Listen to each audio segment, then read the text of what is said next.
काल या चर्चमध्ये एक प्रकार घडलेला आहे. काही अज्ञातांकडून दगड फेकल्याचा आरोप केला जातोय, तर तुम्ही सुद्धा आता भेट दिलेली आहे.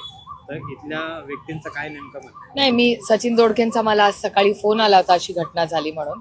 सचिन दोडके स्वतः सकाळी आले होते हे बघण्यासाठी आणि मग मी आणि सचिन दोडके आणि आमचे बाकीचे सगळे सहकारी आम्ही आलेलो आहोत. पोलिसही इथे आलेले आहेत. पोलिसांची चर्चा झालेली आहे. कॅमेरा शेजारचा पण आणि चर्चचा पण कॅमेरा त्याच्यातून आम्ही त्याची वाट बघतोय आणि मी कमिशनर पोलिसांनाही कॉन्टॅक्ट केलेला आहे की ज्या अशा घटना पुण्यामध्ये वाढतच चालल्या आहेत त्या घटना महाराष्ट्रात आणि भारतात कुठेही होऊ नये. ईव्हीएम विरोधात आपण जी भूमिका घेतलेली आहे त्याच्यामध्ये मध्यंतरी योगेंद्र पवार यांचा पण अर्ज आहे तो मागे घेतला अशा पद्धतीची माहिती समोर आलेली होती. नेमकं काय आहे, म्हणजे राष्ट्रवादी काँग्रेस पक्ष ईव्हीएमच्या विरोधात खरंच आक्रमक होणार आहे?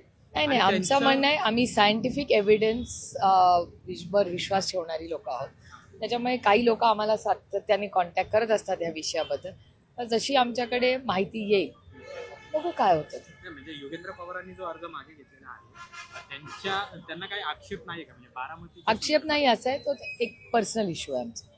म्हणून मागे काही दुसरा विषय की महाराष्ट्रामध्ये खरं तर परभणी बेड सारख्या घटना घडल्यात. अजूनही सरकारने म्हणावी तशा कारवाई खरं तर तिथं झालेल्या पाहायला मिळत नाहीयेत. गृहमंत्री अजूनही कुठली ठोस भूमिका तिथे मला वाटतं आज सकाळी आमचे स्थानिक तिथले खासदार बजरंग अप्पा सोनावणे एक सविस्तर आज प्रेस घेतलेली आहे. त्यामुळे त्यांच्या प्रेस मध्ये तुमच्या सगळ्या चॅनलनी ती प्रेस लाईव्ह दाखवलेली आहे. त्याच्यामुळे ग्राउंडवर बजरंग अप्पा आहेत तिथे, ते लीड करतायत तिथे. कारण का बजरंग अप्पांच्या तुमच्या टी व्हीवर आलेल्या प्रेसमध्ये असं सांगितलं की लोक अजून तिथे असं भीतीचं वातावरण आहे असं बजरंग अप्पा आणि प्रेसचा जो तिथला तुमचा स्थानिक रिपोर्टर होता, तुमच्या स्थानिक रिपोर्टरच्याही बोलण्यामधून तसं आलं. त्यामुळे बजरंग अप्पा तिथे फॉलोअप घेत आहेत सगळ्याचा आणि आम्ही त्यांच्याचकडून सगळी आणि प्रेसमधून तुमच्यासारख्या रिपोर्टर्स करून आम्ही माहिती घेतो. माहितीचं सरकार आलं, खाते वाटप झालं, पण पालकमंत्री आहे त्याचं अजूनही वाटप झालेलं नाहीये. पुणे जिल्ह्यात नेमकी काय परिस्थिती आहे? कारण की कालवा समितीची बैठक अजूनही झालेली नाहीये. पाण्याचा सुद्धा प्रश्न आहे. तर खासदार म्हणून तुम्हाला काय जाणवतंय मतदार? नाही, आम्हाला जे प्रश्न येतात त्याची पत्र आम्ही किंवा ट्विट्स हे डायरेक्टली आम्ही मुख्यमंत्र्यांनाच लिहितो आता.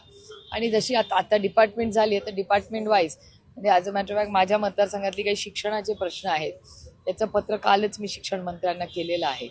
आणि पालकमंत्री असो किंवा नसो राज्यामध्ये मला वाटतं मंत्र्यांकडे आमची जी काही प्रलंबित कामं राहिलेली आहेत त्याचा फॉलोअप आम्ही सुरू केलेला आहे. पुण्याला पालकमंत्र्यांची गरज आहे का? नाही, पालकमंत्री हा एक कॉन्सेप्ट महाराष्ट्रामध्ये आहे. तर तो जेव्हा केंद्र सरकार महाराष्ट्र सरकारचे निर्णय होतील तेव्हा होतील, पण ही कामं तर थांबू शकत नाहीत ना आमच्या मतदारसंघात.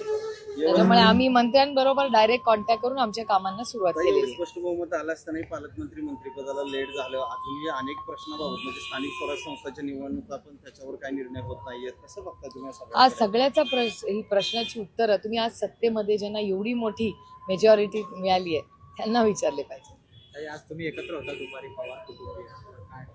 नाही, आमचं फॅमिली लंच दर 25 तारखेला असतं. 25 डिसेंबरला माझ्या वहिनी निकोला पवार यांच्याकडे नेहमीच फॅमिली लंच असतं आणि सगळी फॅमिली तिथे येते. साहेबांच्या वाढदिवसानिमित्त पवार कुटुंबियांनी एकत्र यावं असं म्हटलं जात होतं. सुनंदाताई सुद्धा म्हटलं की पवार कुटुंबियांनी आता एकत्र आलं पाहिजे, एकच राष्ट्रवादी असली पाहिजे. तर तुम्हाला काय वाटतं आगामी निवडणूक? मी स्टेटमेंट ऐकलेलं नाही त्याच्यामुळे मला माहिती नाही. काही कल्याणमध्ये सुद्धा महिलेवर अत्याचाराची घटना घडलेली आहे. कालची ही सगळी घटना आहे. पुन्हा एकदा महिलांवरचे जे अत्याचार आहेत ते आहेत. आणि दुसरं म्हणजे मुंबईतील बेस्टमध्ये महिलांवर मोठ्या प्रमाणात अश्लील चाळे करण्याचे प्रकार आहेत ते काही व्यक्तींकडून केले जातात. म्हणजे गर्दीचा फायदा घेऊन ह्या गोष्टी हा एक मोठं सामाजिक परिवर्तन करण्याची गरज आहे. मोठं सामाजिक काम, गुड टच बॅड टचचे कार्यक्रम महाविकास आघाडी असतानाही आम्ही मोठ्या पद्धतीने घेतले होते.